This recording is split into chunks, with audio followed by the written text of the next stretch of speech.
ओम शांति। 24 फरवरी 2025। बाबा के महावाक्य।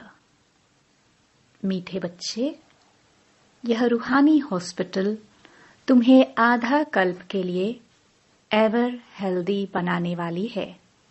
यहाँ तुम देही अभिमानी होकर बैठो। प्रश्न: धंधा आदि करते भी कौन सा डायरेक्शन बुद्धि में याद रहना चाहिए? उत्तर: बाप का डायरेक्शन है, तुम किसी साकार व आकार को याद नहीं करो। एक बाप की याद रहे तो विक्रम विनाश हो। इसमें कोई ये नहीं कह सकता कि फुर्सत नहीं। सब कुछ करते भी याद में रह सकते हो। ओम शांति। मीठे मीठे रूहानी बच्चों प्रति बाप का गुड मॉर्निंग।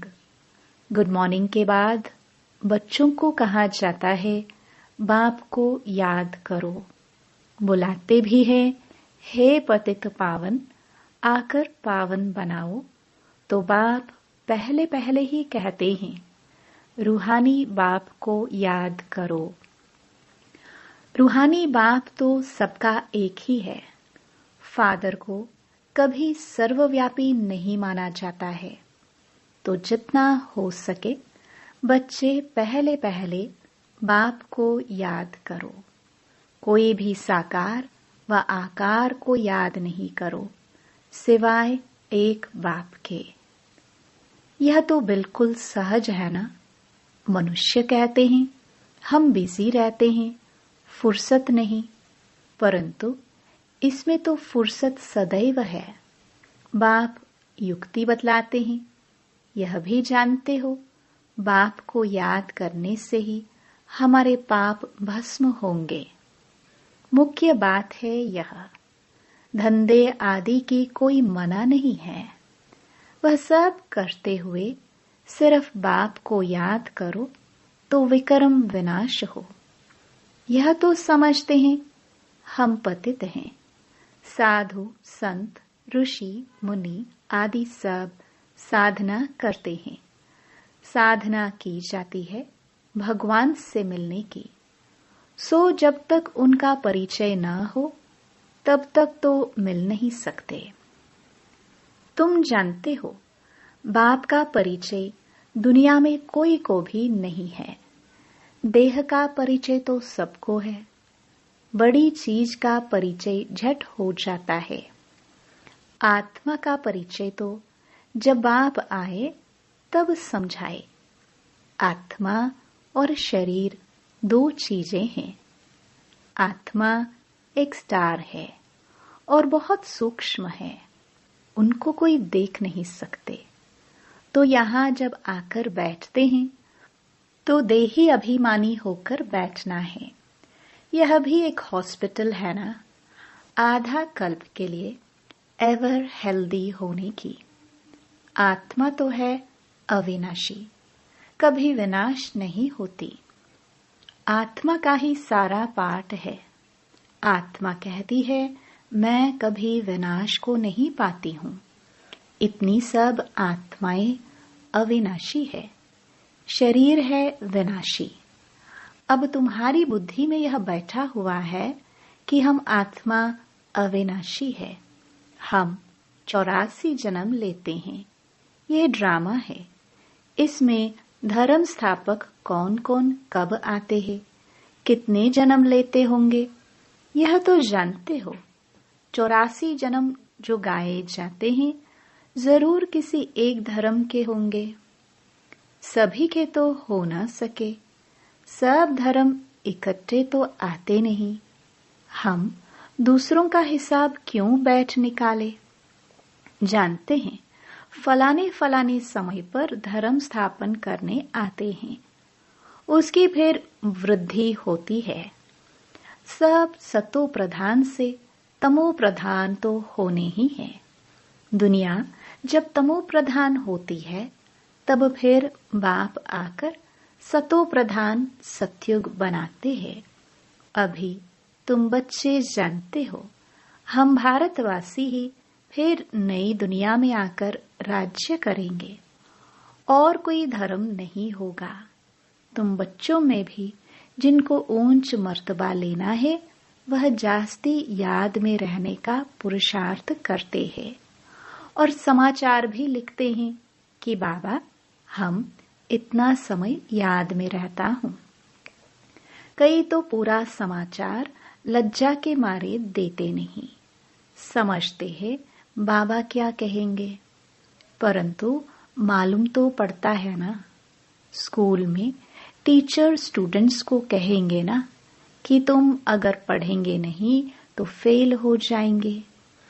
लौकिक माँ बाप भी बच्चे की पढ़ाई से समझ जाते हैं, यह तो बहुत बड़ा स्कूल है, यहाँ तो नंबरवार बिठाया नहीं जाता है, बुद्धि से समझा जाता है, नंबरवार तो होते ही है ना।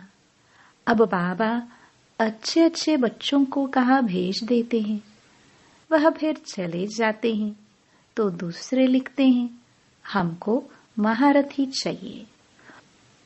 तो जरूर समझते हैं वह हमसे होशियार नामी ग्रामी है, नंबरवार तो होते हैं ना। प्रदर्शनी में भी अनेक प्रकार के आते हैं तो गाइड्स भी खड़े रहने चाहिए जांच करने के लिए। रिसीव करने वाले तो जानते हैं यह किस प्रकार का आदमी है, तो उनको फिर इशारा करना चाहिए कि इनको तुम समझाओ। तुम भी समझ सकते हो, first grade, second grade, third grade सब है। यहाँ तो सबकी सर्विस करनी ही है। कोई बड़ा आदमी है तो जरूर बड़े आदमी की खातिरी तो सब करते ही हैं, यह कायदा है। बाप अथवा टीचर बच्चों की क्लास में महिमा करते हैं, यह भी सबसे बड़ी खातिरी है। नाम निकालने वाले बच्चों की महिमा अथवा खातिरी की जाती है, यह फलाना धनवान है, रिलीजियस माइंडेड है, यह भी खातिरी है ना। अब तुम यह जानते हो ऊंच ते ऊंच भगवान है, कहते भी हैं बरोबर ऊंच ते ऊंच है, परंतु फिर बोलो उनकी बायोग्राफी बताओ तो कह देंगे सर्वव्यापी है। बस एकदम नीचे कर देते हैं। अब तुम समझा सकते हो सबसे ऊंच ते ऊंच है भगवान, वह है मूल वतनवासी। सूक्ष्म वतन में है देवताएं, यहाँ रहते हैं मनुष्य, तो ऊंच ते ऊंच भगवान वह निराकार ठहरा।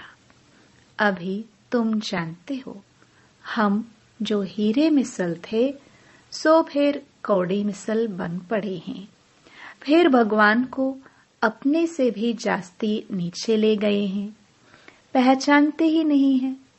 तुम भारतवासियों को ही पहचान मिलती है, फिर पहचान कम हो जाती है। अभी तुम बाप की पहचान सबको देते जाते हो, ढेरों को बाप की पहचान मिलेगी। तुम्हारा मुख्य चित्र है ही यह त्रिमूर्ति, गोला, झाड़, इनमें कितनी रोशनी है, यह तो कोई भी कहेंगे ये लक्ष्मी नारायण सत्युग के मालिक थे। अच्छा, सत्युग के आगे क्या था, यह भी अभी तुम जानते हो। अभी है कलयुग का अंत और है भी प्रजा का प्रजा पर राज्य। अभी राजा ही तो है नहीं, कितना फर्क है। सत्युग के आदि में राजाएं थे और अभी कलयुग में भी राजाएं हैं। भल कोई वह पावन नहीं है, परंतु कोई पैसा देकर भी टाइटल ले लेते हैं। महाराजा तो कोई है नहीं, टाइटल खरीद लेते हैं। जैसे पटियाला का महाराजा, जोधपुर, बीकानेर का महाराजा, नाम तो लेते हैं ना। यह नाम अविनाशी चला आता है। पहले पवित्र महाराजाएं थे, अभी है अपवित्र महाराजाएं। अक्षर चला आता है। इन लक्ष्मी नारायण के लिए कहेंगे, यह सत्युग के मालिक थे। किसने राज्य लिया? अभी तुम जानते हो राजाई की स्थापना कैसे होती है। बाप कहते हैं, मैं तुमको अभी पढ़ाता हूँ 21 जन्मों के लिए। वह तो पढ़कर इसी जन्म में ही बैरिस्टर आदि बनते हैं। तुम अभी पढ़कर भविष्य महाराजा महारानी बनते हो। ड्रामा प्लान अनुसार नई दुनिया की स्थापना हो रही है। अभी है पुरानी दुनिया। भल कितने भी अच्छे अच्छे बड़े महल हैं, परंतु हीरे जवाहरातों के महल तो बनाने की कोई में ताकत नहीं है। सतयुग में यह सब हीरे जवाहरातों के महल बनाते हैं ना, बनाने में कोई देरी थोड़ी लगती है। यहाँ भी अर्थक्वेक आदि होती है तो बहुत कारीगर लगा देते हैं, 1-2 वर्ष में सारा शहर खड़ा कर देते हैं। नई दिल्ली बनाने में करके 10-8 वर्ष लगे, परंतु यहाँ के लेबर और वहाँ के लेबर्स में तो फर्क रहता है ना। आजकल तो नई नई इन्वेंशन भी निकालते रहते हैं। मकान बनाने की साइंस का भी जोर है। सब कुछ तैयार मिलता है, जेट फ्लैट तैयार, बहुत जल्दी जल्दी बनते हैं। तो ये सब वहाँ काम में तो आते हैं ना। यह सब साथ चलने हैं। संस्कार तो रहते हैं ना। यह साइंस के संस्कार भी चलेंगे। तो अब बाप बच्चों को समझाते रहते हैं, पावन बनना है तो बाप को याद करो। बाप भी गुड मॉर्निंग कर फिर शिक्षा देते हैं।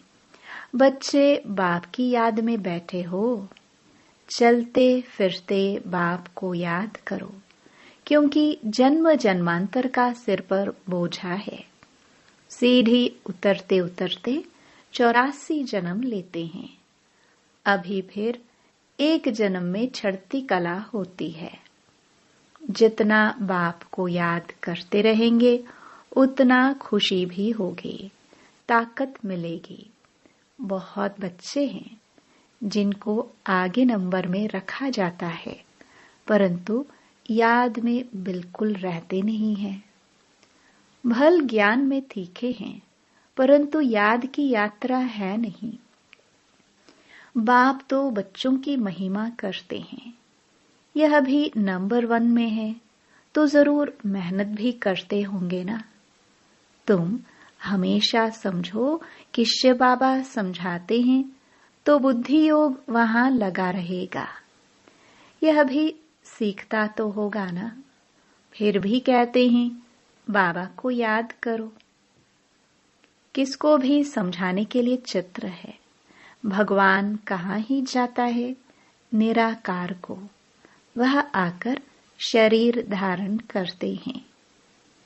एक भगवान के बच्चे सब आत्माएं भाई भाई हैं। अभी इस शरीर में विराजमान है। सभी अकाल मूर्त है। यह अकाल मूर्त आत्मा का तख्त है। अकाल तख्त और कोई खास चीज नहीं है। यह तख्त है अकाल मूर्त का। भ्रकटी के बीच में आत्मा विराजमान होती है। इसको कहा जाता है अकाल तख्त। अकाल तख्त अकाल मूर्त का। आत्माएं सब अकाल है। कितनी अति सूक्ष्म है। बाप तो है निराकार। वह अपना तख्त कहाँ से लाए? बाप कहते हैं मेरा भी यह तख्त है। मैं आकर इस तख्त का लोन लेता हूँ। ब्रह्मा के साधारण बूढ़े तन में अकाल तख्त पर बैठता हूँ। अभी तुम जान गए हो, सब आत्माओं का यह तख्त है। मनुष्यों की ही बात की जाती है, जानवरों की तो बात नहीं।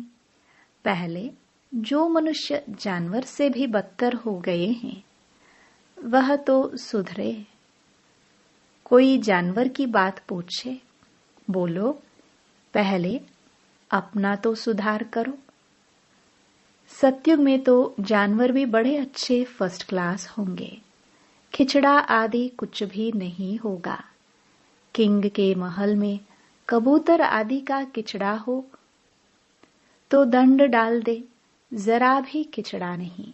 वहां बड़ी खबरदारी रहती है, पहरे पर रहते हैं, कभी कोई जानवर आदि अंदर घुस न सके। बड़ी सफाई रहती है। लक्ष्मी नारायण के मंदिर में भी कितनी सफाई रहती है। शंकर पार्वती के मंदिर में कबूतर भी दिखाते हैं तो जरूर मंदिर को भी खराब करते होंगे। शास्त्रों में तो बहुत दंत कथाएं लिख दी है। अब बाप बच्चों को समझाते हैं। उनमें भी थोड़े हैं जो धारणा कर सकते हैं, बाकी तो कुछ नहीं समझते। बाप बच्चों को कितना प्यार से समझाते हैं। बच्चे बहुत बहुत मीठे बनो, मुख से सदैव रतन निकलते रहे। तुम हो रूप बसंत, तुम्हारे मुख से पत्थर नहीं निकलने चाहिए। आत्मा की ही महिमा होती है। आत्मा कहती है, मैं प्रेसिडेंट हूं, फलाना हूं, मेरे शरीर का नाम ये है। अच्छा, आत्माएं किसके बच्चे हैं? एक परमात्मा के।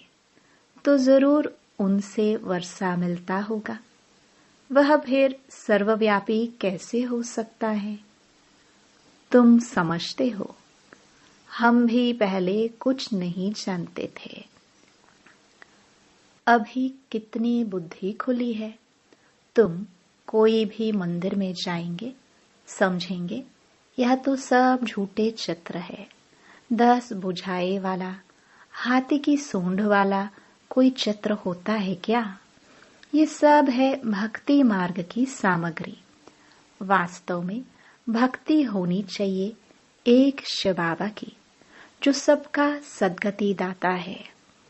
तुम्हारी बुद्धि में है यह लक्ष्मी नारायण भी 84 जन्म लेते हैं, फिर ऊंच ते ऊंच बाप ही आकर सबको सद्गति देते हैं।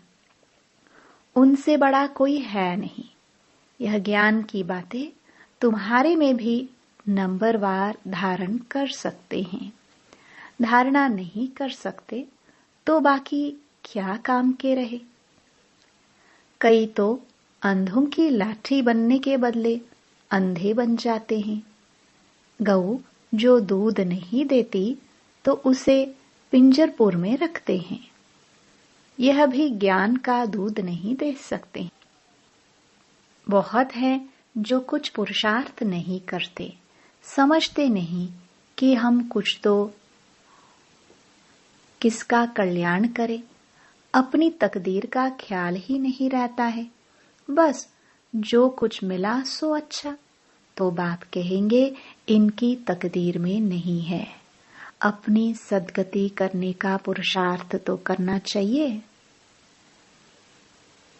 देही अभिमानी बनना है।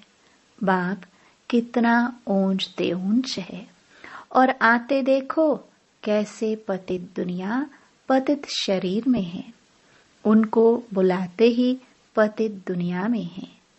जब रावण दुख देते हैं तो बिल्कुल ही भ्रष्ट कर देते हैं। तब बाप आकर श्रेष्ठ बनाते हैं। जो अच्छा पुरुषार्थ करते हैं वह राजा रानी बन जाते हैं। जो पुरुषार्थ नहीं करते वह गरीब बन जाते हैं। तकदीर में नहीं है तो तदबीर कर नहीं सकते। कोई तो बहुत अच्छी तकदीर बना लेते हैं। हर एक अपने को देख सकते हैं कि हम क्या सर्विस करते हैं। अच्छा, मीठे मीठे सिखिलदे बच्चों प्रति माता पिता बाप दादा का याद प्यार और गुड मॉर्निंग। रूहानी बाप की रूहानी बच्चों को नमस्ते। धारणा के लिए मुख्य सार। पहला, रूप बसंत बन मुख से सदैव रतन निकालने हैं। बहुत बहुत मीठा बनना है। कभी भी पत्थर कटु वचन नहीं निकालना है। दूसरा, ज्ञान और योग में तीखापन अपना और दूसरों का कल्याण करना है। अपनी ऊंच तकदीर बनाने का पुरुषार्थ करना है। अंधों की लाठी बनना है।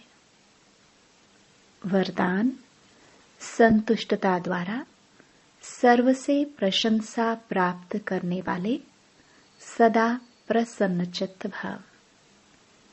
संतुष्टता की निशानी प्रत्यक्ष रूप में प्रसन्नता दिखाई देगी और जो सदा संतुष्ट व प्रसन्न रहते हैं उनकी हर एक प्रशंसा अवश्य करते हैं, तो प्रशंसा प्रसन्नता से ही प्राप्त कर सकते हो। इसलिए सदा संतुष्ट और प्रसन्न रहने का विशेष वरदान स्वयं भी लो और औरों को भी दो, क्योंकि इस यज्ञ की अंतिम आहुति सर्व ब्राह्मणों की सदा प्रसन्नता है। जब सभी सदा प्रसन्न रहेंगे तब प्रत्यक्षता का आवाज गूंजेगा, अर्थात विजय का झंडा लहराएगा। स्लोगन, डायमंड बनने का मैसेज देना ही डायमंड जुबली मनाना है। अव्यक्त इशारे, एकांत प्रिय बनो, एकता और एकाग्रता को अपनाओ। एकांतवासी बनना अर्थात चारों ओर के वाइब्रेशन से परे चले जाना। कई ऐसे होते हैं जिन्हें एकांत पसंद नहीं आता। संगठन में रहना, हंसना, बोलना ज्यादा पसंद आता, लेकिन ये हुआ बाहर मुक्ता में आना। अभी अपने को एकांतवासी बनाओ, अर्थात सर्व आकर्षण के वाइब्रेशन से अंतर्मुख बनो। अब समय ऐसा आ रहा है जो यही अभ्यास काम में आएगा। अगर बाहर की आकर्षण के वशीभूत होने का अभ्यास होगा तो समय पर धोखा दे देगा। ओम शांति।